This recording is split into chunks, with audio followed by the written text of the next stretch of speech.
right, guys, welcome back. Today we have another breakdown. This time we're looking at Charles Oliveira against Dustin Poirier. It was a great fight. It happened this weekend. It was a title fight. Oliveira defended his title. It was a close match, and in the end, he used jiu-jitsu, and awesome display of jiu-jitsu, and not only the takedown game, but also the finish. I'm here with Fernando, Fernie, my brother, purple belt in jiu-jitsu, has been competing a lot, so he's here helping me out today.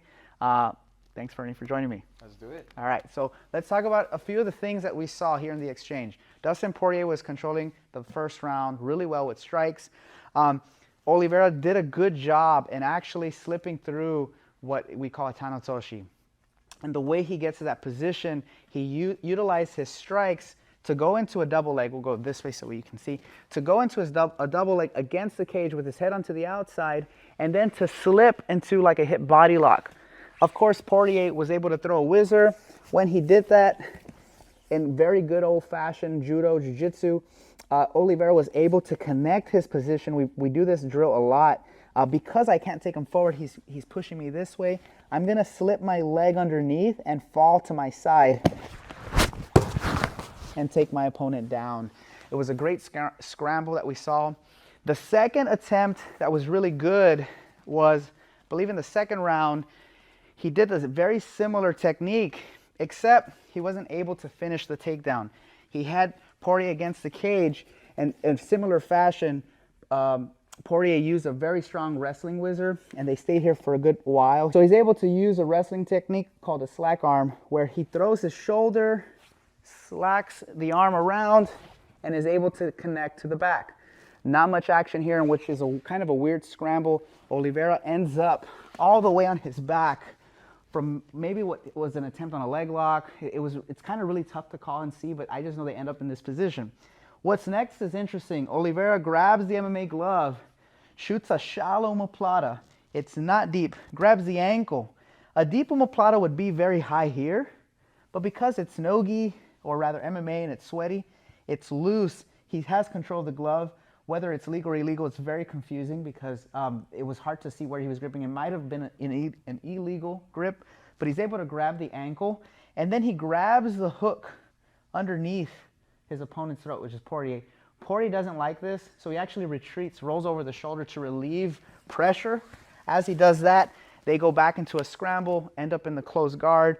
Not much to talk about there, really, because for the rest of the round, they're in the closed guard. Oliveira's doing a great job with ground and pound. Poirier is kind of stuck in the closed guard, and that's the rest of the second round.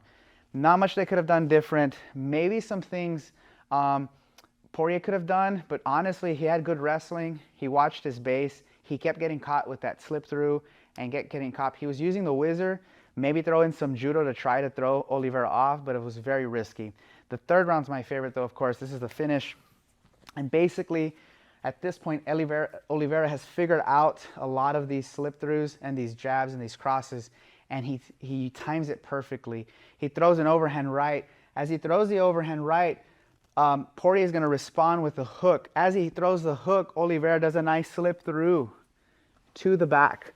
And this is, obviously my favorite part where he utilizes jiu-jitsu. Poirier stays low because he doesn't want to posture, he doesn't want to give the back, and he doesn't want to get taken down.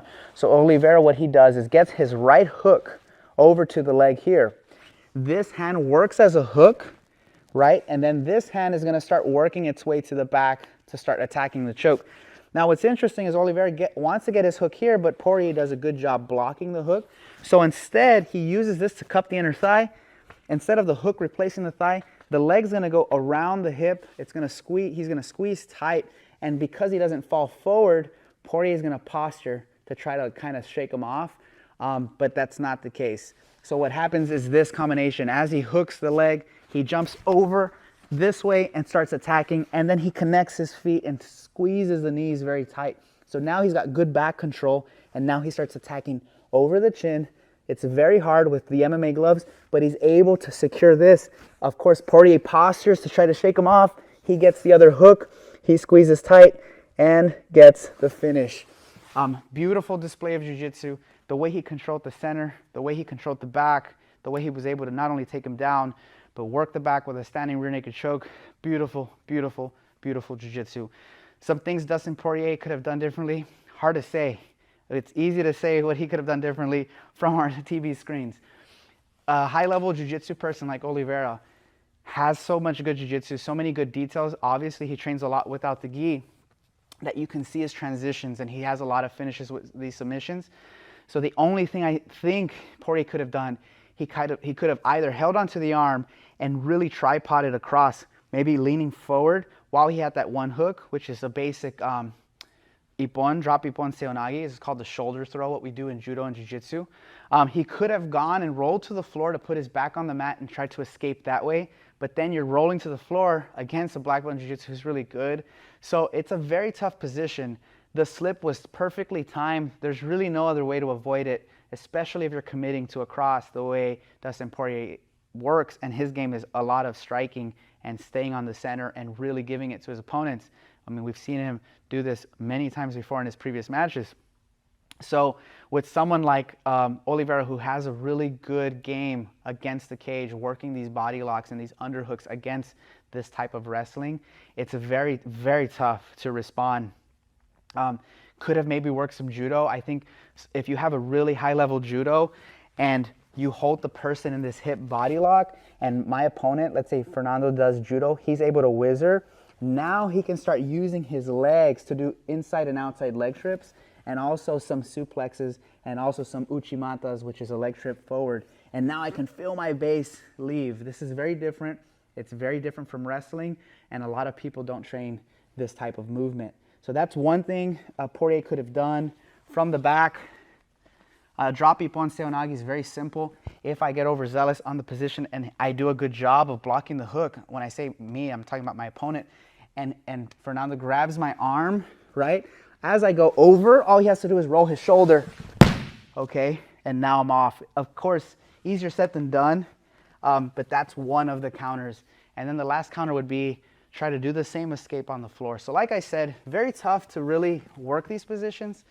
In a perfect case scenario, these would be the proper defenses. That's not what happened. Charles Oliveira had very good jiu-jitsu, very good timing, and obviously earned this title that he retained.